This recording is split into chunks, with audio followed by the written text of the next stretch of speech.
we go, broadcasting live from a dark corner of my basement where the kids can't find me. It is quiet and I have a good Wi-Fi signal. Welcome to 4th and Jawn, episode 121, the emergency podcast, because you know exactly why we're here. It's Hurts-ageddon. It's the Hurts-pocalypse. Yesterday, the Philadelphia Eagles, with their second-round pick, do something completely unexpected and throw a complete grenade into Eagles Nation. We're going to get right into it. We don't want to waste any time. I've got my co-host, Mr. Gayle Saunders, Eagle Sessions on Twitter. On the other microphone, Gayle, please, somehow, some way, explain this decision by Howie Roseman to bring in a quarterback when we have Carson Wentz. Explain this to me. I'm still hurting. I'm trying to come from emotion, first and foremost. The pick that when it came in, I sat down and actually thought I think Tim was on the feed with us, and he had mentioned it probably about 2 minutes before the pick. I said, I thought it was fake. I said, stop tweeting fake stuff. Like, we're trying to really get the pick right here. And I think collectively we can all sit here and you can't make sense of it. You know me, right? Mm-hmm. You know I tell you the truth in terms of value of draft selections. This pick actually broke my heart, and but man. I'm gonna try and sit here and give you some some realness, some positivity from it, something to take away, right? I mean, if you're forcing me here, so I mean, in terms of. Because give me one reason why it can work. Here's what I want. Give me one reason why it can work. Because I can give you a billion reasons why it doesn't work. And we're going to get into all of them. But I want to start, you know me, I know you. I want to start the show off with something positive. Like look at the good before you look at the bad. Glass is half full, not half empty. Okay, I'll give you some positive. Okay. You know, I always tell you, your team is only as good as your depth. That's something I've always said over the years. When looking at our quality of our backup quarterback, you look at last season. It might not have been he had a solid veteran. Do they think Carson Wentz could be injury prone, or he hasn't finished a couple of seasons all the way through? They look at Jalen Hurts as they said it, insurance policy. Could he be a guy for them to develop? Potentially. I feel like, he comes from a great pedigree. I mean, he was a Heisman runner-up. He played with Bama. He won a national championship with Bama. Good locker room guy. Went to Oklahoma. Didn't, when he lost his job to Tua, didn't bitch and moan. He took it on the chin when Tua came in, and they sat him for Tua.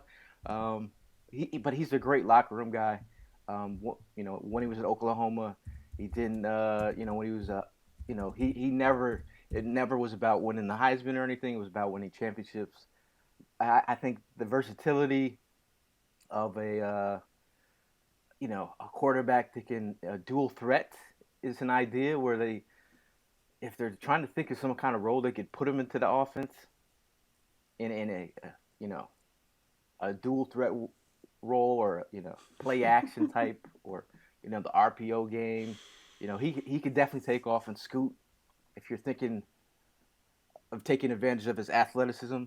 But that's the best. That is really the best thing that I can give you. Gayle, I'll tell you, I love you, buddy, but you're not selling me on it. And not for nothing, I know I try to sell you on it, man. I know. You're not sold on it, and this is what I do.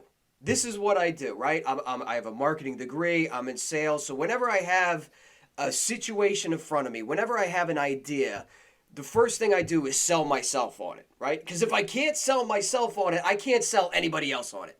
Nobody's going to believe me if I don't believe me. Even if it's a bad idea, I say, okay, E, here's what you sell me on it. Find all the positives, negatives, spin them in the positives, sell me on it. Try to sell. And I can't sell myself on this idea absolutely none whatsoever. First of all, What sort of message is this supposed to send to your franchise quarterback that for the last 2 years, post Super Bowl, you have tried to make this situation in the roster, in the locker room, and on the field completely comfortable for the kid to prove to him that he's your guy? You let Nick Foles walk. You let Nick Foles go in free agency. You franchise tag him. You tried to trade him. You knew you weren't going to get any value. You knew you had to let him walk. Why? Because Carson Wentz just came off of a season where he was pressing, where he felt the pressure. He had to live up to Nick Foles' Super Bowl MVP ghost living behind him the entire time, constantly looking for the big play, not taking the check down. It's affecting his mental ability to see the field, this pressure that he's putting himself in. Not only that, he's worried about getting injured again and having Nick Foles come in like Superman behind him and take them to the playoffs, which lo and behold ended up happening again after the Super Bowl anyway. They let Nick Foles walk. They brought in additional weapons for your free agency for him. They had last year's draft was an offensive heavy draft. You drafted the left tackle of the future. You drafted Miles Sanders. Here you go, Carson. Here's some We're building around you. This is the message that you're sending this kid. We are building around you. You sign him to that fat ass contract. At the time, the most guaranteed money to a quarterback in NFL history. You get ahead of that before guys like Dak Prescott, before other quarterbacks get their contract. You make sure you pay Carson Wentz so he goes into last season not having to look over his shoulder, with new weapons to play with the mindset that they're building around him and him alone. And you paid, bro. You paid. So you basically took the quarterback controversy that was Nick Foles completely out of the equation. And what did you do in the second round this draft? You just threw a grenade in the locker room. You threw a grenade in front of Eagles Nation, but you threw a grenade in the relationship between Carson Wentz and the Philadelphia Eagles by manifesting another quarterback controversy. Why? Because you think you're some sort of factory now? Really? I mean, the QB factory quote alone. We're this is a team that's trying to build championships. I don't give a shit about developing quarterbacks. What is this? I am concerned with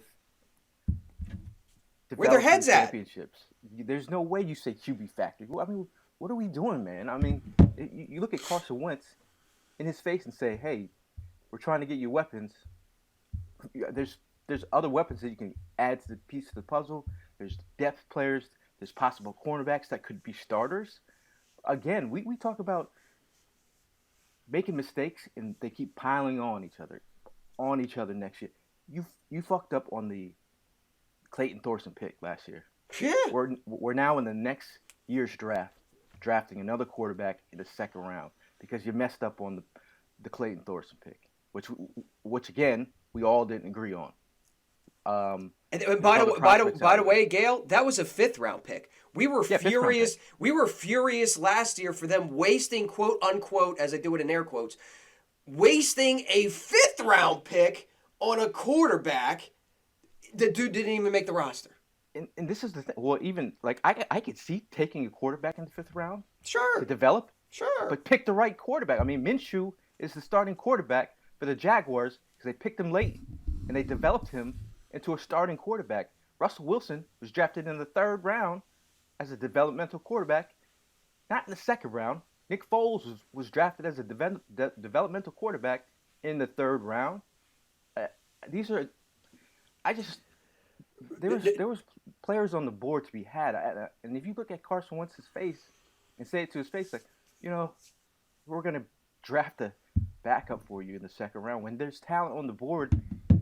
Did you see Miles Sanders' face when he was alive when the pick happened? I did not. He was his face was trying to do damage control. Yeah.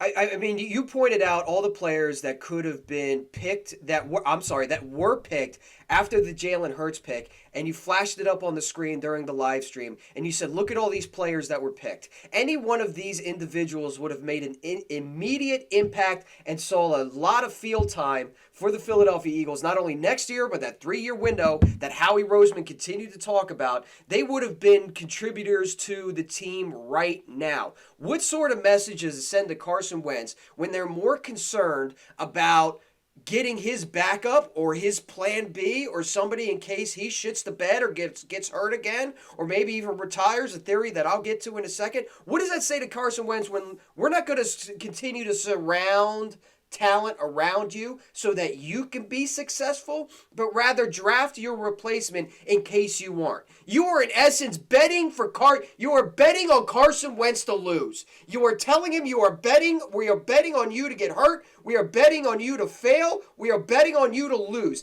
That's why we're giving ourselves an insurance policy. That's why we're calling you up on the phone before the draft, letting you know that, listen, bro, quarterback has always been a priority for the Philadelphia Eagles. And I want to circle it back around to the factory comment.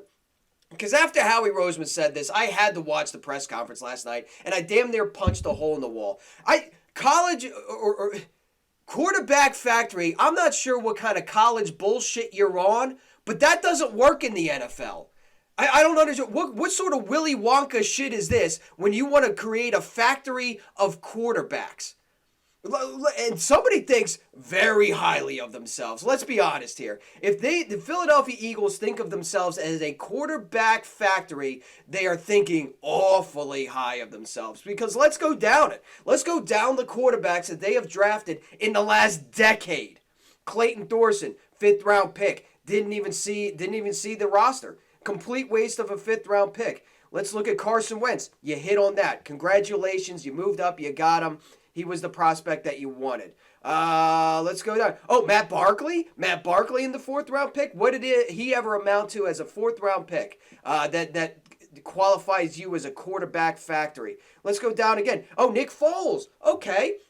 Your Super Bowl MVP. Let us not forget that Nick Foles was in essence a trade piece and a journeyman before he came back to Philadelphia. So while you want to take credit for Nick Foles, and you can to some extent, just keep in mind this is the same guy that you traded for Sam Bradford, who then in turn you traded because Carson Wentz was good. So all right, I'll give you 2. You hit on 2 of them. Who else that you got? Nick Foles. Let's go down to 2010 and stop there. Mike Kafka in the 4th round.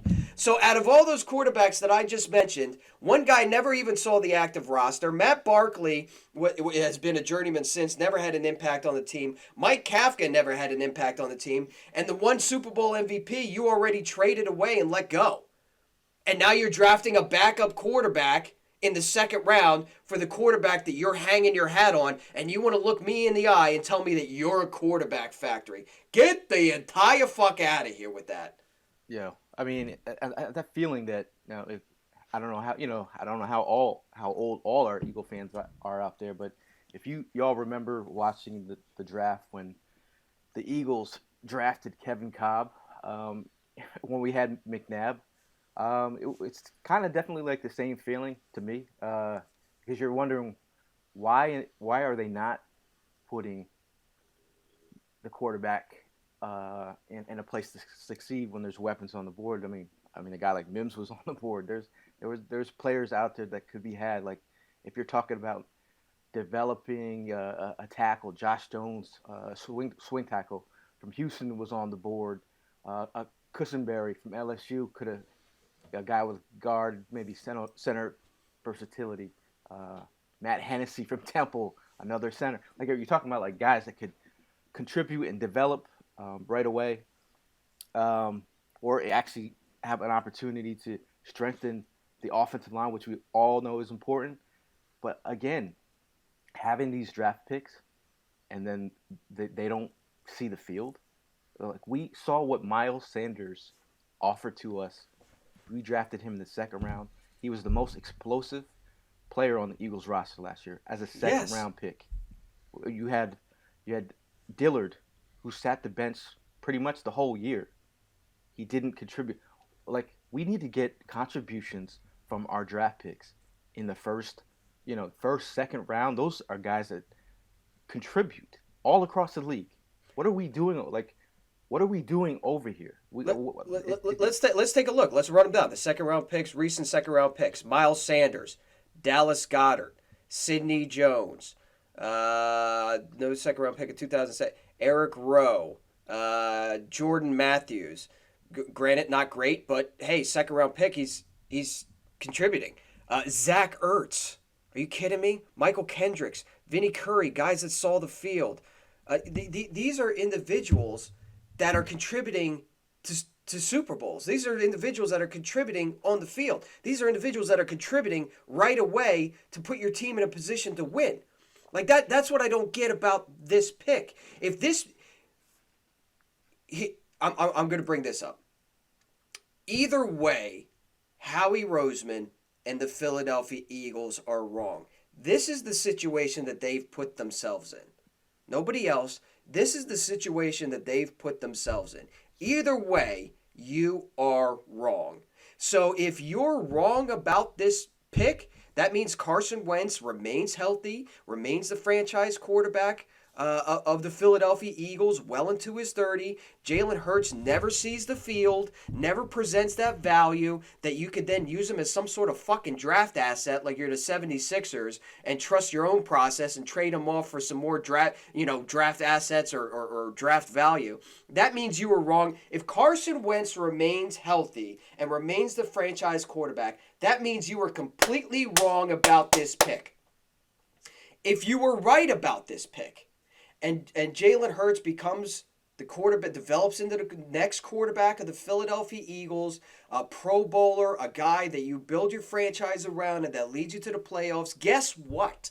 That means you were wrong about Carson Wentz.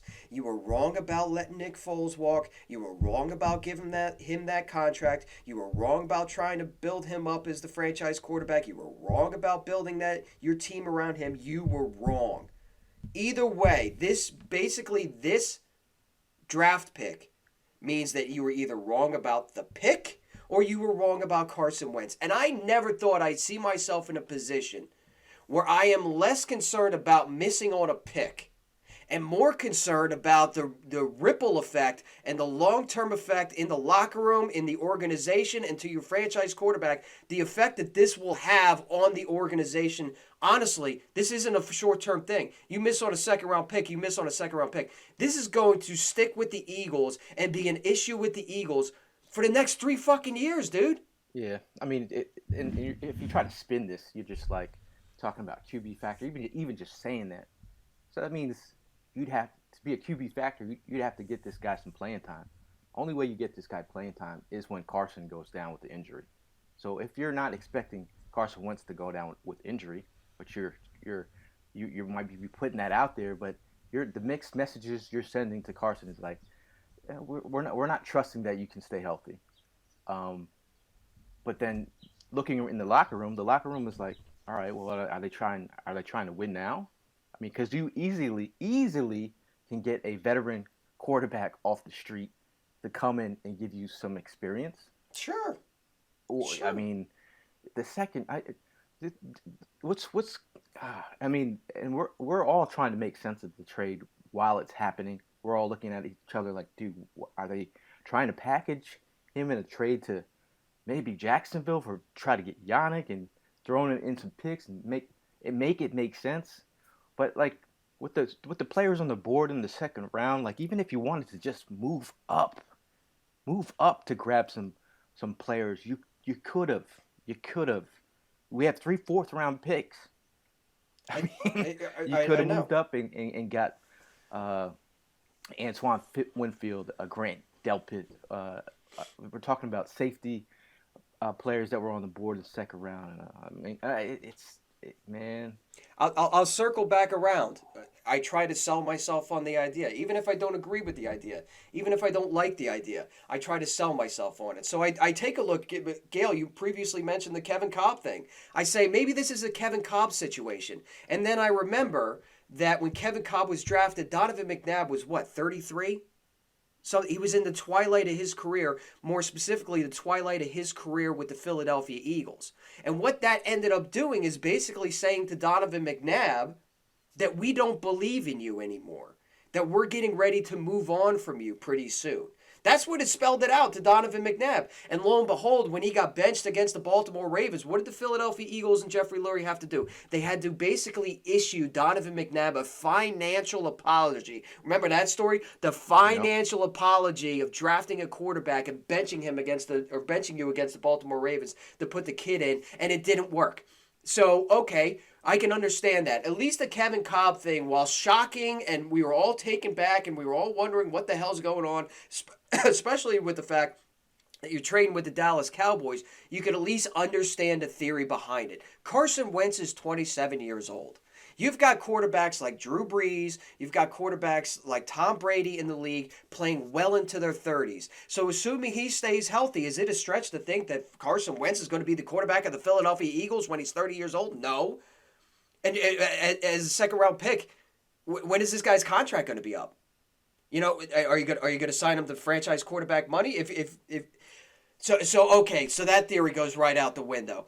That I keep trying to sell myself on the idea, and I can't do it. Is it, okay, say they're drafting him to package him for picks. You saw Howie Roseman and Doug Peterson after the pick was made on ESPN, all smiles and high-fiving each other. This is the guy that they wanted. Yo, and that's the part where it even hurt more to me. I was like, I'm looking at the screen. I'm like, yo, why are they fucking smiling, dude? Like, Eagles Nation right now is falling apart at the seams right now, and we're watching you smile about. I mean, they talk about, best player available, but I don't believe he was the best player available. I mean, we're trying to make sense of it, and you can't, man. You can't, and it almost kind of makes me think about what's going on behind the scenes. We're not privy to conversations that are held behind doors, and it makes me think. I don't know as much as I thought I knew about the behind the door scenes with this pick, because it makes no sense to me. And the fact that they're out here, PR team is ready to go, man. They are ready to go. They're ready to go with statements. Howie's ready to. It doesn't make any sense. And I do feel bad for is Jalen Hurts. He's a developmental guy, yeah. And he's got some talent, but you just throw. He's taking the brunt of this right now. I mean, and he's just a young player who just got drafted. He's excited to be in the NFL. I feel bad for him because it's not about him. It's about the selection of a quarterback when you have a franchise guy in Carson Wentz. Yeah, Gayle, I couldn't agree with you more. I couldn't agree with you more. As far as, we're sitting here talking about what it means to the organization. We're talking about what it means to Carson Wentz. Let's take a moment and think about what it means to this kid. Here he is about to get drafted, second-round pick. But, as a second-round pick, you were drafted to basically look at any second-round pick drafted, right?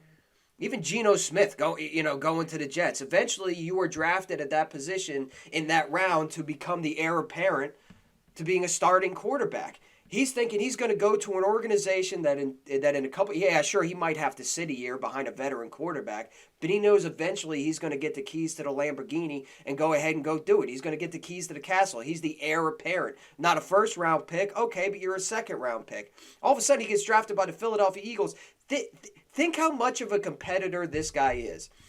Think about the programs that he's played under. Think about he's had to sit the bench and not bitch about it, but then went somewhere else.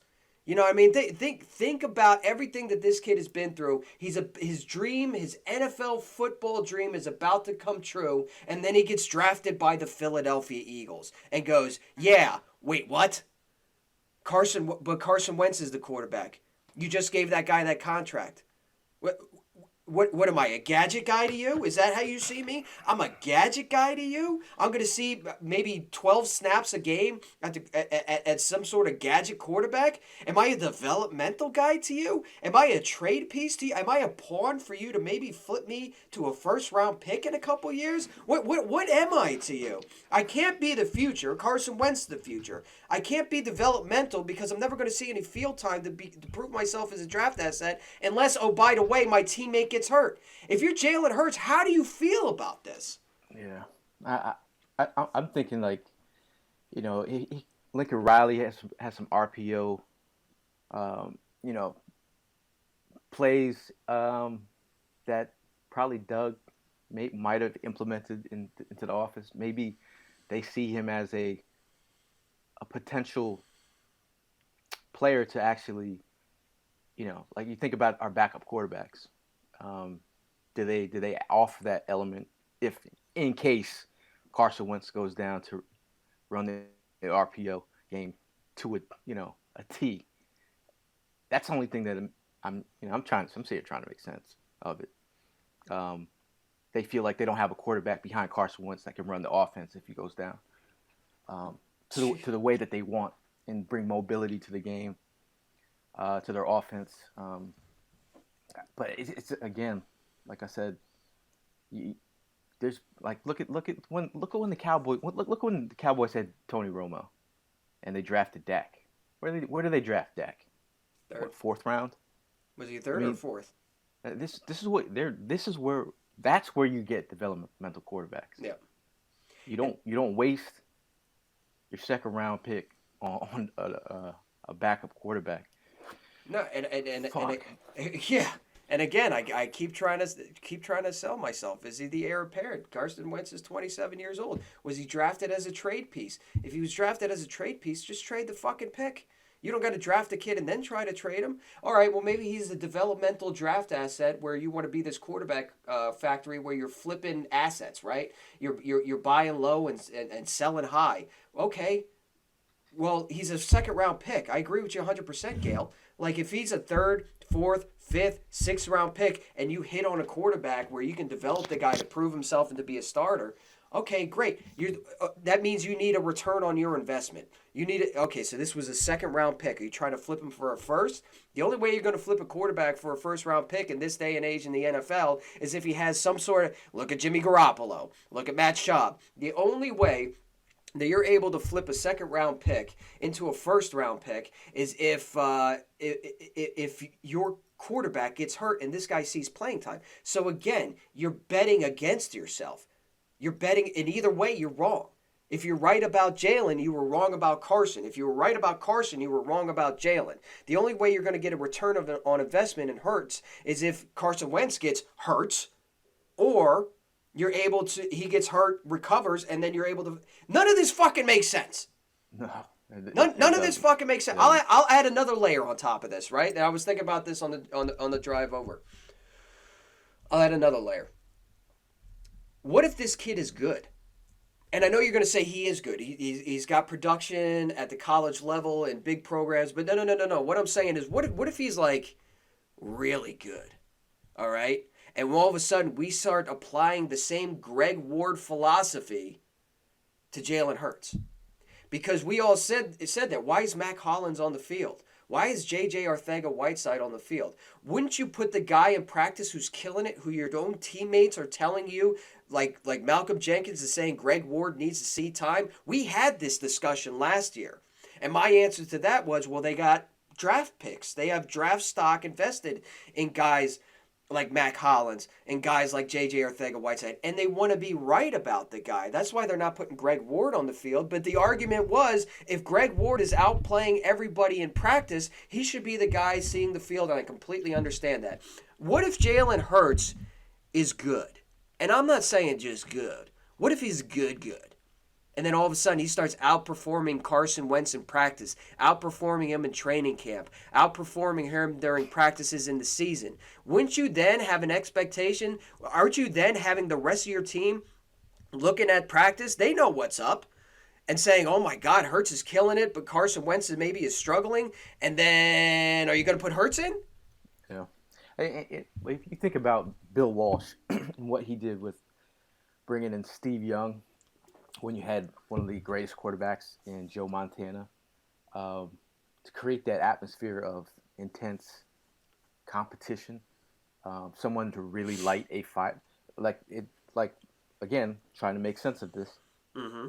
When you bring it in Jalen Hurts, are you essentially put a quality guy behind Carson Wentz to push him, to make him competitive, to light a fire under him? Like, what does that like? I mean, like again, Bill Walsh, one of the greatest football minds in the game in the NFL, he was like switching in Steve Young with Joe Montana, and it drove Joe Montana absolutely crazy. Yeah.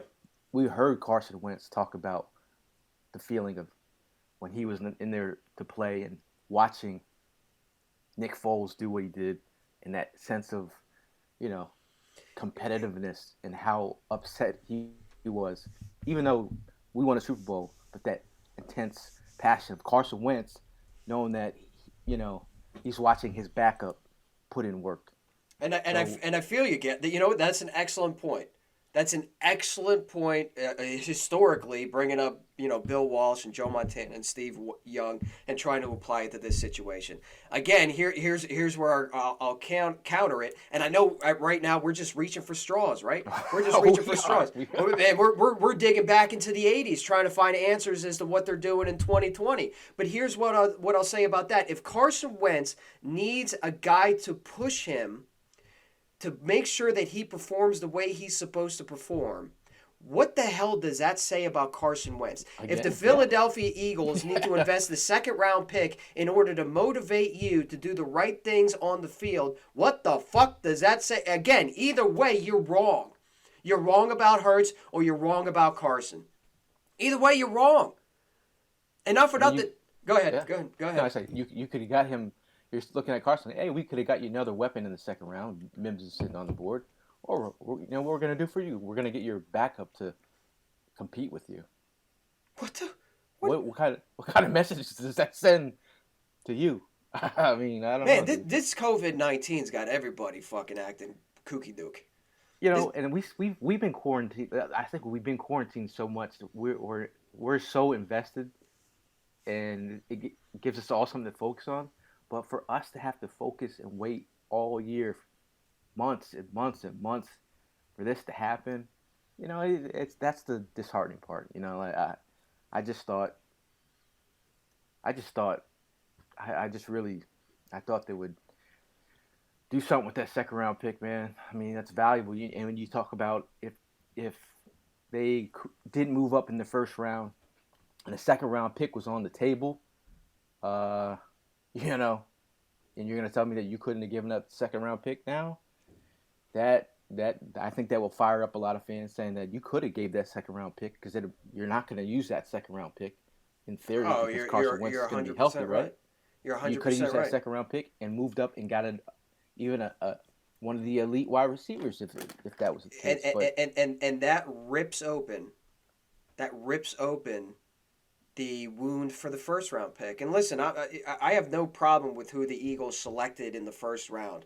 My philosophy on draft picks is Gayle's. If Gayle's happy, I'm happy. And you seemed happy with the first round pick. But it did sting to see a guy like CeeDee Lamb, you know, Jerry Jones sitting there in his all-white room on his private yacht, sitting there by himself. We're all praying that he's going to fuck up this draft because he doesn't have anybody around him to kick him underneath the table to tell him otherwise.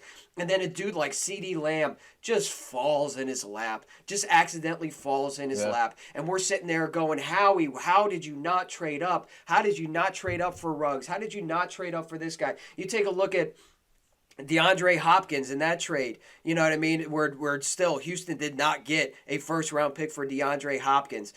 You start looking at all these things, and if the Eagles want to take the approach that, listen, we're trying to have our draft assets for the draft guys to surround Carson Wentz, surround him with weapons, cheap young talent that are going to make an immediate impact and that Carson Wentz can grow with, okay, that's fine.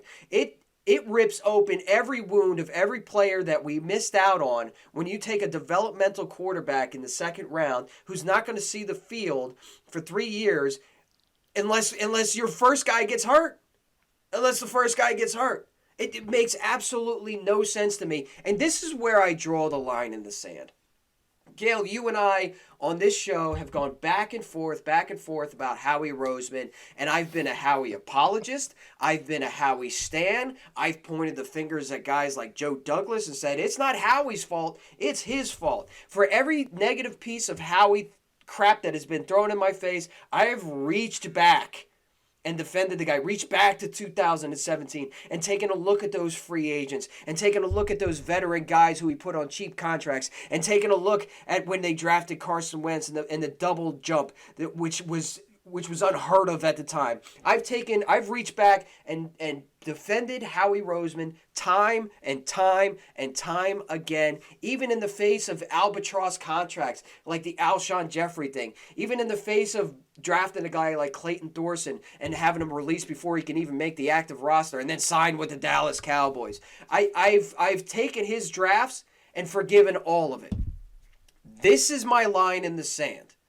If this doesn't work out, Howie Roseman has nobody to blame but himself. Howie Roseman will have nobody to blame but take a look in the mirror. Howie Roseman will be the guy who basically signed his own walking papers. Because if the first Jalen doesn't work out, and you take a look at Jefferson, a guy that was picked immediately after him, then that's on you, Howie. That's on you. You can't blame anybody else. You can't blame the COVID. You can't blame nothing. That's on you. If the second Jalen doesn't work out, you got nobody to blame but yourself. And even if the second Jalen works out, even if Jalen Hurts works out, everything you've done for Carson Wentz, again, you're wrong. You've put yourself in a position, you've pinned yourself in a corner where either way, you're wrong and you've got nobody to blame but yourself.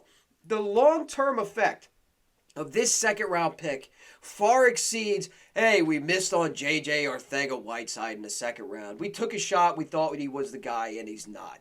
This goes way beyond a second-round pick like Eric Rowe, where, hey, we had a need at cornerback. We took a shot. It didn't work out. Whether you miss or don't miss on this pick is inconsequential. The ripple effect of you taking a quarterback when you have a 27-year-old franchise quarterback, Pro Bowl quarterback, who's just off of getting paid, this ripple effect will be felt for years. This is historic right now, Eagles fans. I don't want to go. Eagles Nation has a tendency to overblow things and fly off the handle and make a big deal out of things that aren't big deals. Take a look at Andre Dillard this offseason and everything that's been said about Andre Dillard. This is not one of those situations.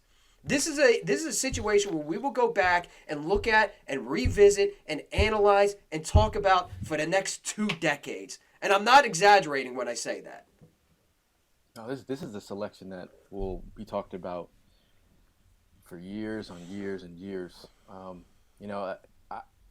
we're watching the draft, when for the draft nicks out there who really are out there like digging in on these players and stuff, when you have guys that you really love and stuff, and then when you get the gut feeling when you feel like you've been wrong because a pick doesn't make sense. I mean, this doesn't make sense to draft nicks. Doesn't make sense to the everyday fan. It doesn't make sense to a lot of people. But usually when I get that gut feeling, man, it's not good. Picks haven't worked out when I've had this gut feeling. I just feel like over the, you've always talked about draft picks being gold bullion, and just seeing what, a 4th round pick for Jannard Avery. Have we made sense of what Jannard Avery is playing in place? The 3rd round pick for Golden Tate, and they couldn't utilize him or make it work. Some of the picks over the last couple drafts, Sharif Miller hasn't really given you much yet. Again, Clayton Thorson. These picks in the middle round, Josh Sweat he's contributed a little bit. It makes you start looking at analyzing all these picks and what they've been doing with these picks. And you're just like, all right, how does this make sense moving forward? We've always talked about Howie glowingly about how he is with the cap, how he is managing the cap, but in terms of being a draft guy and bringing talent in, you're in control of the board, dude. And these guys that are coming in, and it's just it's weird, man. It's weird how one pick can throw an entire fan base off the edge, man. It doesn't take right? much to throw this Yeah. entire fan base off the edge, but in this situation, I it's feel com- for the PR people, dude. it's completely warranted. How is it not? And not for nothing. Watching those press conferences last night, you said like, all right, it seemed like the PR team was ready. It seemed like they had their stock answers ready. I don't. To me, it came across differently. It came across like they know that this was going to rile up some people, but they didn't think it was going to have the reaction that it had.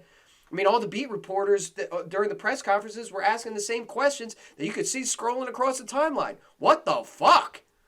Like, what does this say You about? can't, What does it say to Carson? What? And they almost seemed like kind of surprised at the questions. Howie had this snarky little look on his face and was playing like he couldn't hear the questions. Like he was kind of shocked that people were perplexed by this move. And then gave us the quarterback factory fucking line. Are you fucking By the way, I'm thinking about making T-shirts that say quarterback factory now. yeah, that go over well. I think someone might buy Philadelphia quarterback factory. Just the fact that when I'm going back to Tim Kincaid, and when he was sitting there, like he said Jalen Hurts, I was like, dude, it's so bad that you're like, yeah, that's fake, dude. They would never do that. And they And did the it. fact that it was truth, oh, it's like, dude, really, this is insane, man. This is really insane. Um, Gayle, before we let you go, because I know you got to fire up the live stream for the remaining rounds of the draft. And by the way, you've been doing a phenomenal job of broadcasting the live stream on multiple platforms and really kind of rotating in a lot of guests, not only the Fourth and John writers who have been doing a fantastic job during this time, but also just listeners of the show, regulars of the show, people having the opportunity to interact with Fourth and John across YouTube, across Facebook, across Twitter. You've done a phenomenal job with that. So I know I got to let you go so you can set that up for today. But before I do, let me ask you this. Is there any way that the Eagles quote unquote salvage this draft? Is there anything they can do with those 3 fourth round picks to all of a sudden lessen the impact? And I know we're in the 4th round here, so you're not looking for impact guys at this point, but is there anything that they can do to kind of take the sting out of that 2nd round pick and the shock out of it? I mean, they just have to be like, this is an opportunity to like, if you can kill the 4th round, and get some players in here, that's the only way you can salvage things.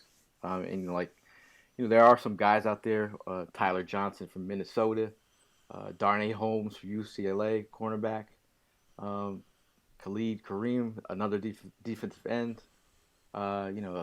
Like guys to develop, maybe a Donovan Peoples Jones. I'm not super high on, but we're talking 4th round here. Um, it's you can get possibly some late round tackles. I mean mid round tackles. I just think they just really have to like kill these 3 picks. Like you have 2 picks back to back in the 4th round. So they just gotta really kill it. And there's no other way around it. Like if you miss on these next 3 picks, Yeah, and like uh, and like you said, if you miss on the next 3 picks, we're talking about the 4th round here, like you where own where the you 4th round. yeah, You have yeah, 3 picks. you're talking about the 4th round here, where at this point in the draft, if you get a starter, hey, great. But what you're really looking at is quality depth / special teams play, right? That should be the expectation with the 4th round pick. A guy who's going to see the field and you're not. If you get a starter at this point, hey, great. But really, you're looking for depth. You're looking for developmental guys. You're looking for guys that are going to take 2 to 3 years to maybe develop into a starter role. You're looking for quality backup. You're looking for special teams, right? At this point in the draft, asking them to hit on every single pick in the 4th round when Howie Roseman has a tendency has a history of not hitting on any of these fucking picks. Take a look at Donnell Pumphrey. Take a look at Mac Hollins. He talked about if I gotta hear Howie Roseman say the phrase "making hay" again, I'm gonna punch a hole through a wall. But they put themselves again. They've cornered themselves. Yeah, But yeah. Go ahead. by making that 2nd round selection, that has shockwaves, that has ripple effect, because now they've cornered themselves in a position in the later rounds of the draft with multiple picks that you now have to really hit on every single one of these picks to make up for that 2nd round pick. I'd love for them to get a cornerback ASAP to bring in. Amik Robinson has been getting a lot of attention from the Eagles, but he's a smaller corner. You thought Avante was small. This guy's 5'8", but he's a scrapper though. Yeah, I think you just got to bring in another cornerback in this room to really develop as well. Damn. Well, we're going to be doing a complete post-draft breakdown where we bring in the writers and yourself and really kind of analyze the pick. But obviously, with this shockwave that happened last night, I woke up in the morning, I'm staring at the ceiling, and I'm still not making any sense of it. I went to sleep, woke up feeling the same way that I went to sleep, and I know a lot of people out there in Eagles Nation are. So we wanted to put together this little emergency podcast today to just kind of talk it out, man. To just kind of talk it out with you. Hopefully, this has been a little bit of therapy for the listeners out there. I know you're not walking away from this podcast with any more answers than you had walking into it, but perhaps, you got a chance to get it, like hear us get it off our chest and see where we're coming from. And I'm sure there's a lot of Eagles fans that can relate out there. So we will see you at the end of the draft. It'll probably end up on 102.5 Fox the Gambler. We'll be analyzing all the picks with Mr. Gayle Saunders, Eagle Sessions on Twitter, and the best of the 4th and Jawn writers. Until next time, let's go Birds, and we will see you after the draft.